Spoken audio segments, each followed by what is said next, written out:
Hello दोस्तों, तो स्वागत है आपका एजुकेशन एनालिटिक्स के इस यूट्यूब चैनल पर।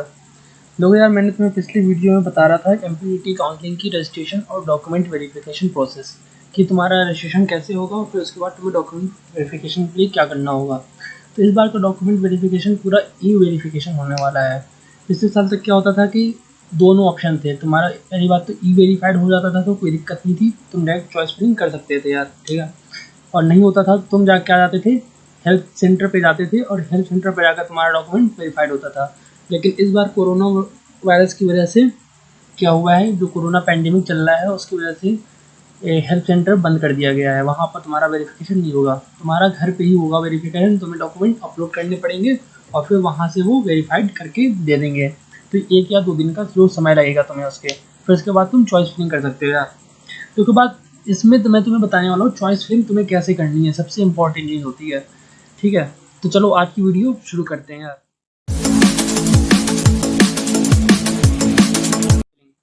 यार चॉइस फिलिंग सबसे इंपॉर्टेंट होता है किसी भी काउंसलिंग में, चाहे एमपीडीटी की काउंसलिंग हो या जूसा की काउंसलिंग हो या जैक की काउंसलिंग हो या किसी भी तरह की कोई भी काउंसलिंग हो यार, या चाहे बीई बीटेक की हो या किसी और कोर्स की काउंसलिंग हो, तो उसमें चॉइस फिलिंग सबसे इंपॉर्टेंट होती है। चॉइस फिलिंग का इतना बड़ा इफेक्ट होता है, कई बार आपकी लो रैंक रहती है उसके बाद भी आप कई अच्छे कॉलेज में एडमिशन ले पाते हो। वो किसी के ऊपर डिपेंड करता है आप कैसे मतलब चॉइस फिलिंग करते हो। और कई बार क्या होता है कि आपकी बहुत अच्छी रैंक होती है लेकिन तब भी आप एक अच्छे कॉलेज में एडमिशन नहीं ले पाते हो तुम, ठीक है। इसके लिए तुम्हें कुछ बातों का ध्यान रखना है। तो आज मैं सारी बातें एक एक करके तुम्हें बताने वाला हूँ यार। देखो, तुम्हें चॉइस फिलिंग करते समय जो सबसे पहले जो बात याद रखनी है कि तुम्हें किस किस कॉलेज को तुम्हें अपने चॉइस फिलिंग की लिस्ट में डालना है यार, किस किस कॉलेज को। तो अपनी जो कॉलेज की जो लिस्ट है वो कट ऑफ लिस्ट से अपनी रैंक मिलाकर पहले तो एक कॉलेज की तुम लिस्ट बना लो अपने, कि तुम्हारी रैंक कहाँ पर लाई कर रही है, किस कॉलेज की है ना। तुम्हें कौन सी कॉलेज लेना है, गवर्नमेंट लेना है, गवर्नमेंट एडेड लेना है, प्राइवेट लेना है, यूनिवर्सिटी ओन लेना है या सेल्फ फाइनेंस कॉलेज लेना है। पहले तुम इसकी एक लिस्ट बना लो कि तुम्हें किस किस कॉलेज में एडमिशन लेना है। जिसका मानो मेरे हिसाब से तुमने 5 कॉलेज की लिस्ट बना ली, ठीक है।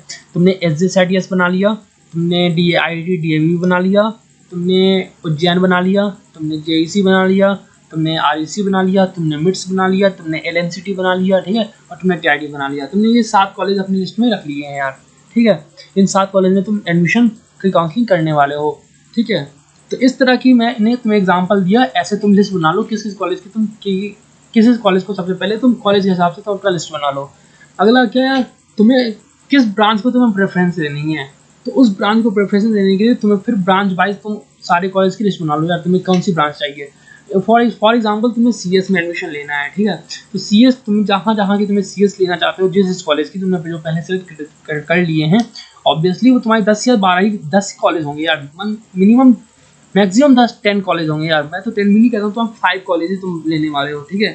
क्योंकि MP में 5 से 7 कॉलेज ही MPDT में अच्छे कॉलेज आते हैं यार, ठीक है। मेरे हिसाब से मैं अकॉर्डिंग टू मैं कह रहा हूँ, गवर्नमेंट एडेड और 1-2 प्राइवेट कॉलेज हैं, ठीक है। मुश्किल से 7 या 8 कॉलेज हैं सब मिलाकर।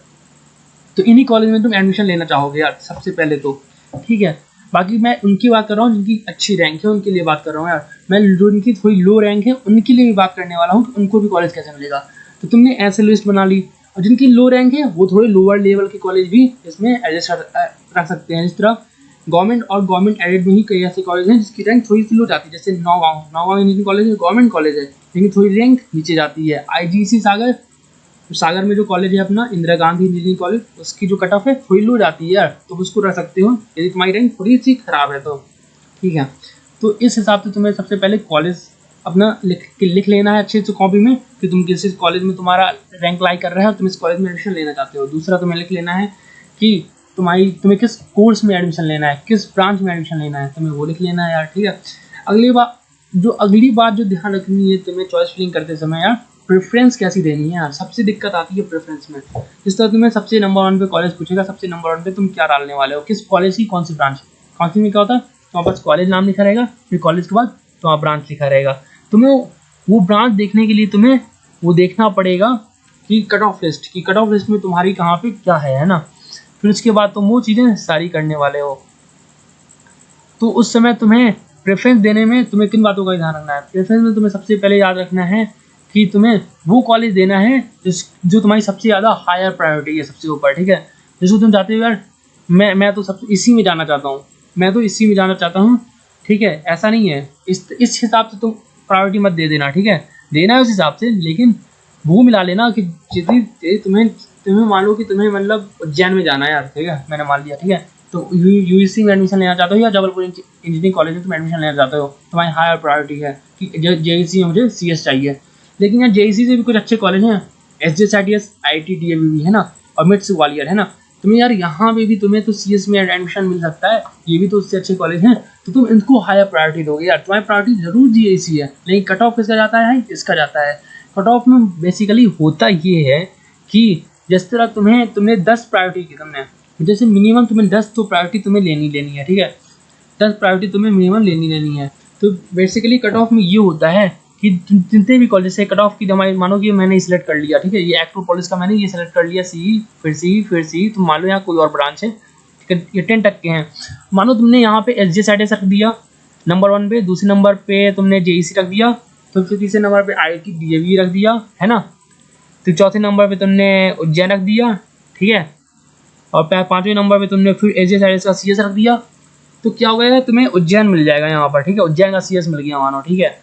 तो तुम्हारा क्या है कि अब जो तुम अपग्रेड करोगे कि यार तुम्हें और कुछ अच्छा मिल जाए ना, तुम तुम्हें लगता है यार अरे यार उज्जैन का तो सीएस नहीं, तुम्हें एसजेएसआईटीएस का सीएस चाहिए था यार, एसजेएसआईटीएस का सीएस इससे अच्छा है और तुम्हारी रैंक भी उस लायक है, तुम्हें मिलना चाहिए।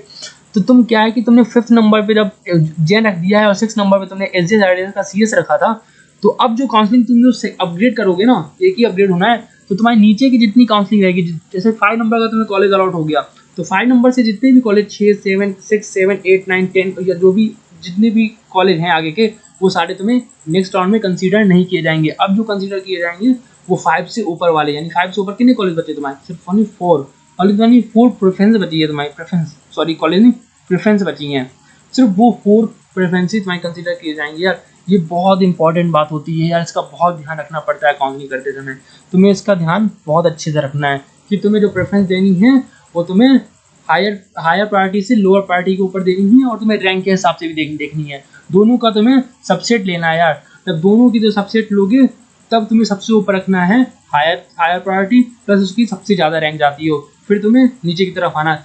जैसे तुमने 30 चॉइस फिलिंग कर दी, तो 30 चॉइस फिलिंग में मालूम तुम्हें पहले राउंड में तुम्हें 25वें नंबर का कॉलेज मिल गया, ठीक है, तो अभी क्या होता है जब तुम अपग्रेड करोगे तो अब क्या होगा, तुम्हें नीचे के 5 हट जाएंगे, अगले ऊपर जो 25 हैं वो तुम्हारे कंसिडर किए जाएंगे, जो कि नीचे के 5 से अच्छे मतलब प्रायोरिटी हैं, ठीक है। तो इस तरह की तुम्हारी चॉइस फिलिंग रखनी है। चॉइस फिलिंग करते समय बेसिकली मुझे तो इन तीन बातों का ही ख्याल रखना है, इसके अलावा कुछ भी ध्यान नहीं रखना है। इससे पहले तुम अपना अलग से एक नोट्स बना लो, जो इन्होंने बताया, कॉलेज के बेस पे, तुम्हारा ब्रांच की बेस पे, अपनी रैंक के हिसाब से, ये तीनों देख के तुम अपना रैंक बना लो। तुम पहले से डिसाइड कर लो तुम किस किस कॉलेज को पार्टिसिपेट करने वाले हो, ये पहले से एक रफ की फेयर कॉपी में पहले से एक डमी बना लो।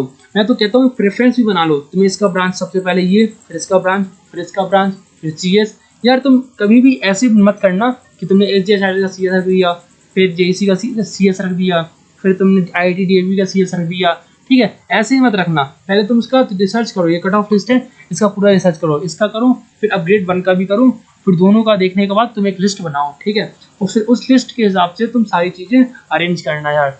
देखो भाई, देखो यही बातें थी जो तुम्हें ध्यान रखनी चाहिए यार, और ये बहुत इंपॉर्टेंट बात है यार चॉइस फिलिंग में। बाकी चॉइस फिलिंग होने लगी है, और तुम्हारा यदि वेरिफिकेशन हो गया होगा, डॉक्यूमेंट वेरिफिकेशन, तो तुम अभी से ही कर सकते हो। बाकी नहीं हुआ है तो तुम घबराओ मत, 1 या 2 दिन में तुम्हारा डॉक्यूमेंट वेरिफिकेशन हो जाएगा। फिर यहाँ चॉइस फिलिंग में आकर तुम यहाँ पर कर सकते हो, जो कि 7 अक्टूबर तक होनी है। तो बेसिकली मैं आशा करता हूँ कि तुम लोग को सारे डाउट क्लियर हो गए होंगे यार। तुम्हें कोई भी और चॉइस फिलिंग से रिलेटेड कोई भी डाउट है यार, तो कोई भी परेशानी आ रही है, free to feel ask me, है ना, तो मुझसे बिल्कुल आराम से पूछ सकते हो सारी चीज़ें कमेंट सेक्शन में, या तो मेरे वेबसाइट पे जाके तुम मुझे जाके बता सकते हो, भैया मुझे कोई क्वेश्चन है, कोई क्वेरी है, तो मुझे ईमेल कर सकते हो यार, ठीक है। मैं हमेशा जवाब देने के लिए तैयार हूँ यार, मैं हमेशा तुम लोगों के साथ बना हुआ हूँ। देखो यार, मैंने काउंसलिंग की है तो मुझे काफ़ी अच्छे से पता है कि किन किन बातों का तुम्हें ध्यान रखना चाहिए, ठीक है। तो बाकी चॉइस फिलिंग कोई इतना बड़ा कुछ नहीं है, लेकिन बहुत इंपॉर्टेंट होता है, बच्चों को पता नहीं होता है। आप लोग 12th करके आते हो तो आप लोगों को कोई बताने वाला नहीं होता है, गाइडेंस करने वाला नहीं होता है, तो सोचा मैंने तुम्हें अच्छे से बता दूँ। ठीक है, बाकी इस वीडियो में कुछ और नहीं था, मैंने सिर्फ चॉइस फिलिंग के ऊपर ही रखा। चॉइस फिलिंग करते समय तो बेसिकली तुम्हें 3 बातों का ध्यान रखना है। तुम्हें कॉलेज, तुम्हारी प्रायोरिटी क्या है कॉलेज में, तुम्हें किस कॉलेज में एडमिशन लेना है, तुम्हारे किस ब्रांच में एडमिशन लेना है, तुम्हारी रैंक क्या कहती है, उस तीनों के अकॉर्डिंग तुम्हें लेना है यार। तुम देखोगे ना तो कई बार क्या होता है, इस चॉइस फिलिंग की गलत, जो बच्चे, काफ़ी बच्चे यार 99% बच्चे चॉइस फिलिंग गलत कर देते हैं, फिर उन्हें बाद में बहुत दुख होता है कि यार हमने गलत भर दिया, यदि हम ऐसा नहीं भरते तो हमें अच्छा कॉलेज मिल जाता, हमें अच्छी ब्रांच मिल जाती है। ठीक है, लेकिन तुम यार ऐसी गलती मत करना, क्योंकि ऐसी गलती अब नहीं कर सकते हो तुम। मैंने तुम्हें सारी चीज़ें बता दी हैं। देखो यार, तुम्हें यदि अभी भी कोई डाउट आता है तो तुम कमेंट सेक्शन में मुझे बताओ, और मैं सारे डाउट तुम्हारे क्लियर करूँगा। और यार तुम्हें लो रैंक पे भी ना तुम्हें अच्छे कॉलेज मिल जाते हैं, मैंने देखे हैं यार, मैंने बहुत लड़कों को देखे हैं यार, उनकी काफ़ी लो रैंक रहती है, 3 लाख 4 लाख रैंक रहती है, और वो अच्छे से अच्छे गवर्नमेंट कॉलेज में एडमिशन ले लेते हैं कोर ब्रांचेस में। यार तुम भी ले सकते हो क्या, उसका सिर्फ एक ही कारण होता है, उन्होंने चॉइस फिलिंग बहुत अच्छे तरीके से की है यार। ठीक है, बाकी चॉइस फिलिंग के लिए इतना ही, कुछ आगे कुछ और भी होता है तो मैं तुम्हें बताते जाऊँगा। MPTT काउंसलिंग के बारे में हर एक चीज़ मैं बताऊँगा आखिरी तक। मैं अगला जो वीडियो लाऊँगा कोशिश करूँगा तुम्हें यार कि डॉक्यूमेंट अलॉटमेंट लेटर आ जाएगा, तो अलॉटमेंट लेटर आने के बाद तुम्हें जब कॉलेज में एडमिशन लेने जाओगे तो वहाँ पे किस तरह के डॉक्यूमेंट की तुम्हें जरूरत पड़ने वाली है, तुम्हें कौन कौन से डॉक्यूमेंट चाहिए वेरिफिकेशन के लिए एट द टाइम ऑफ